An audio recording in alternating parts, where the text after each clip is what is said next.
রাঙামাটি সংস্কারে শিক্ষার্থীদের বিরামহীন কার্যক্রম।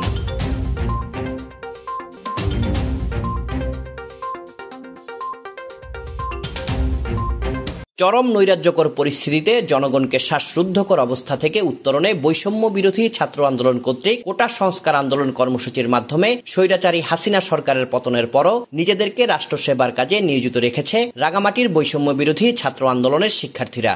বিজয়ের পূর্ব মুহূর্তে ব্যাপক হারে বাধা, হামলা, মামলা সহ হুমকি, নির্যাতন সহ্য করে রাষ্ট্র সংস্কারের কাজে নিজেদেরকে উজাড় করে দিচ্ছে এ সকল কলেজ শিক্ষার্থীরা। বিজয় অর্জনের পর দীর্ঘদিন পর স্বাধীনতার স্বাদ নেওয়া বিক্ষুব্ধ হাজারো জনতার ক্রোধের বহিঃপ্রকাশের ফলে পর্যটন নগরী রাঙামাটি শহরের বিভিন্ন স্থানে জমে থাকা ময়লার স্তূপ পরিষ্কার সহ গুরুত্বপূর্ণ এলাকাগুলোতে যানজট নিরসনেও নিজেদের অংশগ্রহণ ধরে রেখেছে প্রায় অর্ধশত শিক্ষার্থী। বুধবার সকাল 7টা থেকে জেলা আওয়ামী লীগের কার্যালয় পরিষ্কার করে ছাত্রছাত্রীরা। এরপর সকাল 10টা থেকে বিকাল 5টা পর্যন্ত ঝড় বৃষ্টি উপেক্ষা করে শহরের প্রাণকেন্দ্র বনরূপায় যানজট নিরসনে কাজ করে তারা। এ সময় শিক্ষার্থীরা মোটরসাইকেল চালকদের হেলমেট পরার এবং সিএনজি অটোরিকশা চালকদের শৃঙ্খলা মেনে চলাচল করতে বিশেষভাবে অনুরোধ করেন। এ বিষয়ে শিক্ষার্থীরা জানান, রাঙামাটি শহরে গত 2 দিন হলো পুলিশের কোনো কার্যক্রম নেই। রাস্তাঘাটে সবাই বিক্ষিপ্তভাবে চলাচল করছে।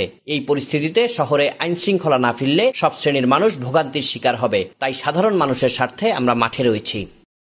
Desk report, CST TV।